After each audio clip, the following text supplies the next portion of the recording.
Hello friends, first lecture में अपने ने 1.1 तक देखा था। उसके आगे 1.2 के अंदर अपने को दो टाइप के सवाल है। एक परिमित और अपरिमित समुच्चय बताना है और दूसरा समान समुच्चय। इसी के सवाल है। पहले इसके अपने सूत्र देख लेते हैं। परिमित और अपरिमित समुच्चय इंग्लिश में कहेंगे फाइनाइट एंड इनफाइनाइट सेट्स।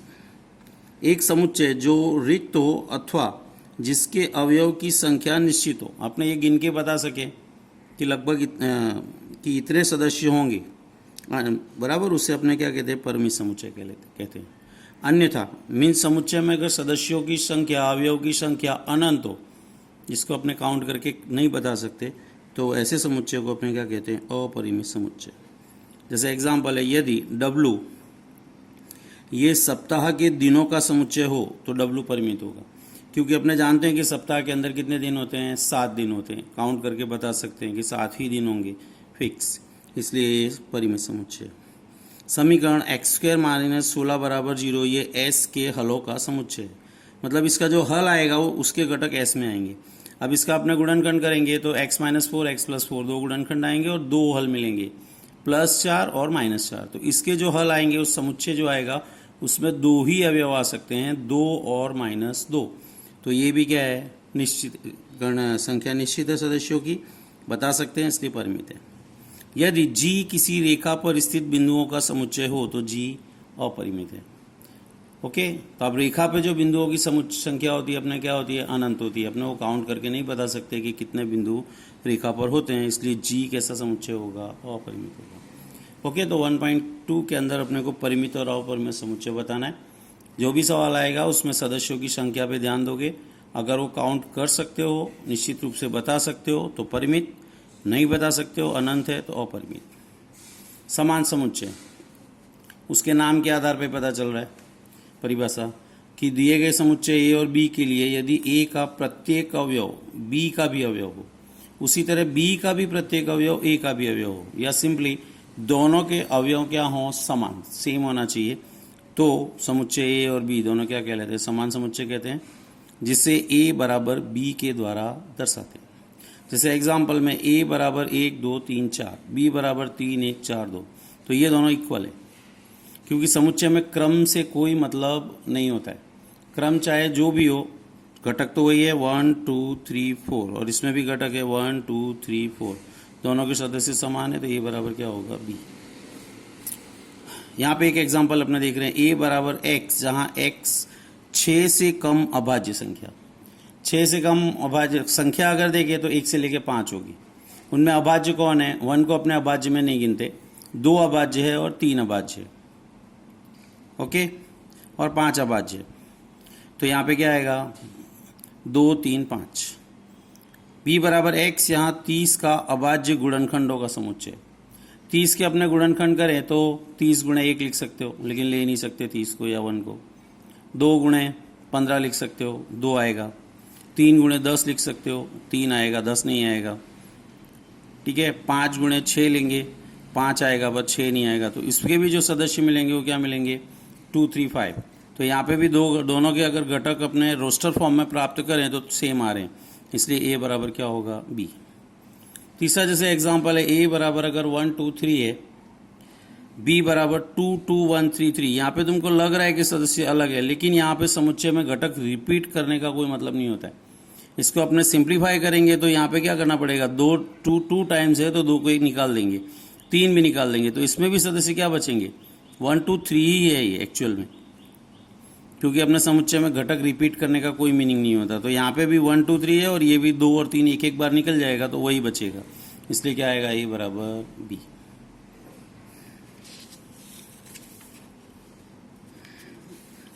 यहाँ पे अपने एक एक्स्ट्रा सवाल देख रहे हैं। ये सवाल लास्ट ईयर मोस्ट ऑफ स्कूलों में पूछा था, 1.1 में ऐसा एक सवाल भी था, वो भी फिर से देख रहे हैं जरा।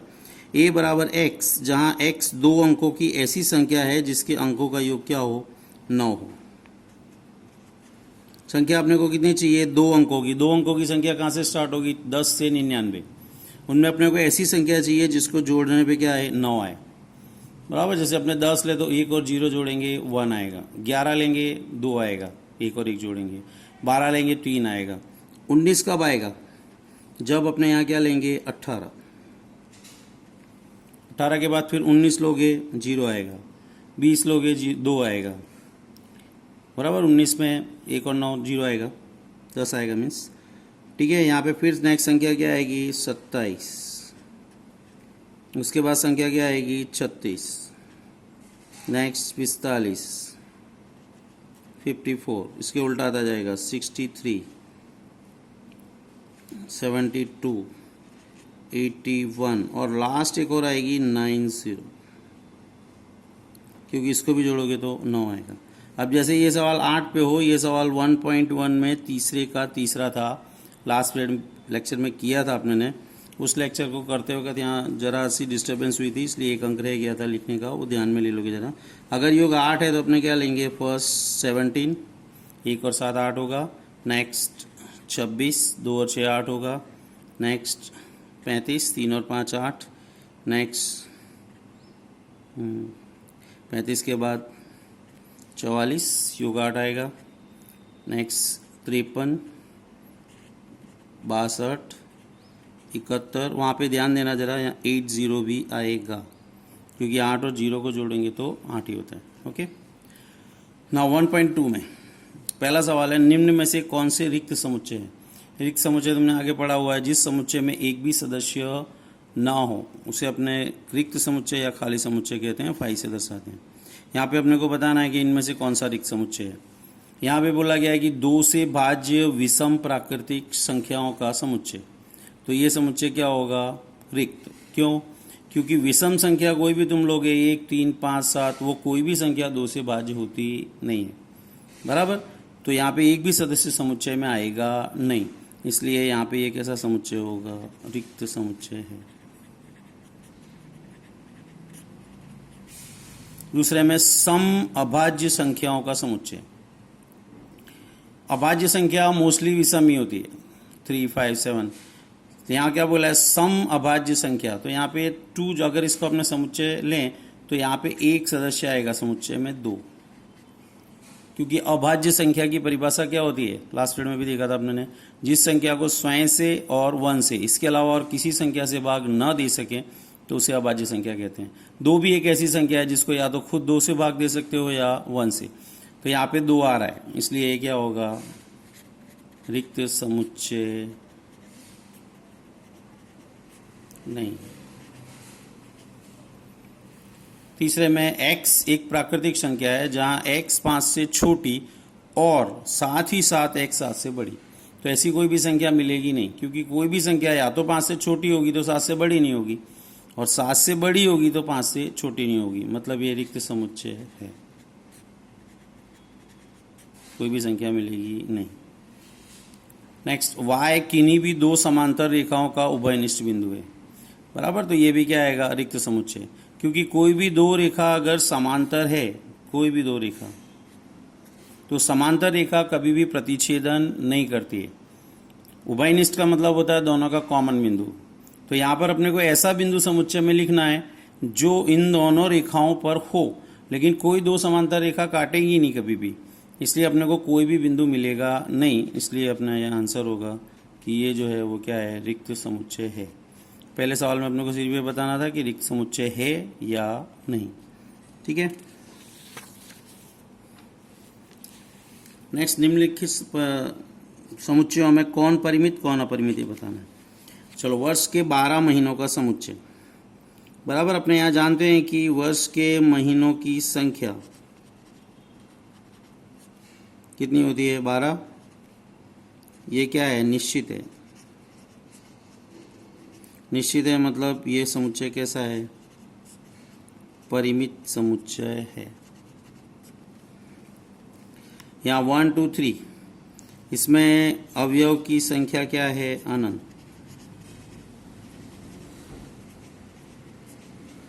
इसलिए एक ऐसा समुच्चय होगा अपरिमित। 1 2 3 अप टू 100, तो यहाँ पे अपने इसको अगर काउंट करें तो अपने यहाँ बता सकते हैं कि यहाँ पे अवयव की संख्या क्या है,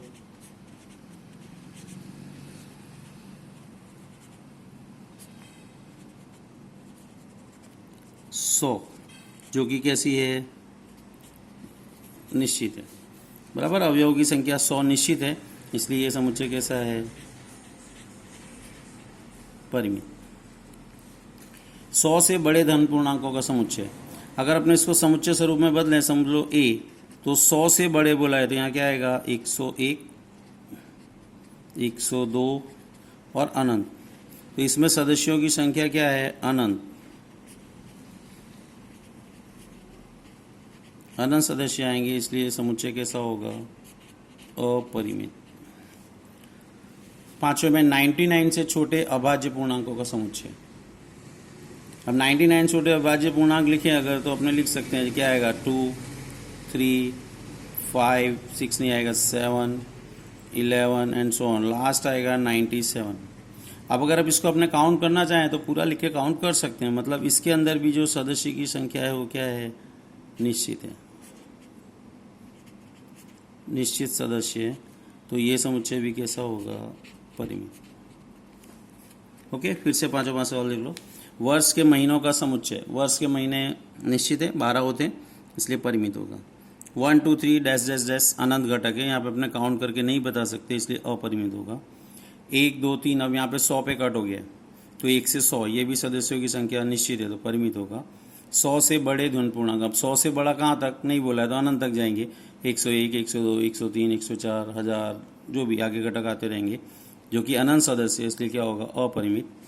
99 से छोटे अभाज्य पूर्णांकों का समुच्चय, अब यहाँ पे अपने अभाज्य संख्या लेना स्टार्ट करेंगे, 2, 3, 5, 7, 11, 13, ओके, 17, लास्ट 97।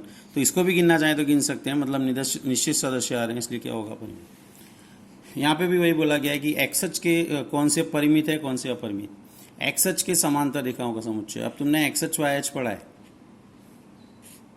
ये जैसे एक्सएच होता है और ये वाईएच होता है, तो इसके समांतर रेखा अगर अपने खींचना चाहें तो अपने अनंत रेखाएं खींच सकते हैं, जितनी चाहें उतनी।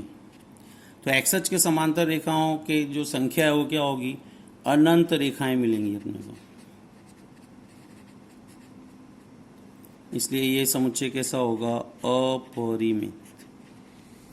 अंग्रेजी वर्णमाला के अक्षरों का समुच्चय, यहाँ आपने जानते हैं कि यहाँ पे कितने अक्षर होंगे, 26 अक्षर होंगे, जो कि सदस्यों की संख्या क्या है, सीमित है, इसलिए ये समुच्चय कैसा होगा, परिमित। उन संख्याओं का समुच्चय जो 5 के गुणक हो। 5 के गुणक संख्या अपने अनंत ले सकते हैं, 5 का पारा ले लो, 5, 10, 15, 20, 25, 30, जो भी रहा सारी संख्या आएंगी। तो इसमें भी जो सदस्य हैं वो क्या है, अनंत सदस्य आएंगे, अपने काउंट नहीं कर सकते, इसलिए ये समुच्चय भी कैसा होगा, अपरिमित। पृथ्वी पर रहने वाले जानवरों का समुच्चय, पृथ्वी पर रहने वाले जानवरों का जो समुच्चय है वो सभी प्रजातियां फिक्स है, इसलिए ये समुच्चय क्या होगा, परिमित, अपने काउंट कर सकते हैं। कोई ये नहीं बोलेगा कि जानवरों की यहाँ संख्या काउंट नहीं करना है, जैसे कि शेर लिया उसके अंदर, तो शेर में अपने को शेरों के संख्या नहीं गिननी है, ठीक है, उसकी प्रजातियाँ देखनी है जो कि फिक्स है, इसलिए समुच्चय क्या होगा, परिमित। मूल बिंदु 0, 0 से होकर जाने वाले वृत्तों का समुच्चय, एक्सएच वाईएच लें, ये तुम्हारा उद्गम बिंदु होता है 0, 0, ओके। यहाँ से जाने वाले अपने अनंत वृत्त खींच सकते हैं, अलग अलग कंडीशंस पे अलग अलग केंद्र लो, अलग अलग त्रिज्या लो, तो ऐसे अपने अनंत वृत्तों को यहाँ खींच सकते हैं जो कि उद्गम बिंदु में से पसार होंगे, इसलिए ये समुच्चय भी कैसा होगा, अपरिमित। नेक्स्ट, चौथे सवाल में यहाँ पे बताना है कि ए बराबर बी है या नहीं। सदस्य अपने देखें यहाँ जोड़ी में ए बी सी डी, यहाँ पे भी ए बी सी डी, क्रम से कोई मतलब नहीं होता है, तो ये दोनों समुच्चय क्या है, समान, घटक सेम है, इसलिए ए बराबर क्या होगा, बी। यहाँ 4, 8, 12, 16, 8, 4, 16, 18, अब यहाँ देखो 8 दोनों में है, 4 दोनों में है, ओके, बट 12 यहाँ है, 12 यहाँ नहीं है, तो यहाँ आपने देखें तो 12 जो घटक है वो बिलोंग्स टू ए, परंतु 12 does not belongs to B, तो घटक दोनों के क्या हैं, अलग अलग है। या आपने 18 को ले ले, अगर ऐसा भी लिख सकते हैं कि 18 बी में है, परंतु 18 ए में नहीं है, इसलिए ए यहाँ क्या होगा, नॉट इक्वल टू बी। यहाँ आपने को 2, 4, 6, 8, 10 समुच्चय फॉर्म में, रोस्टर फॉर्म में दिया है।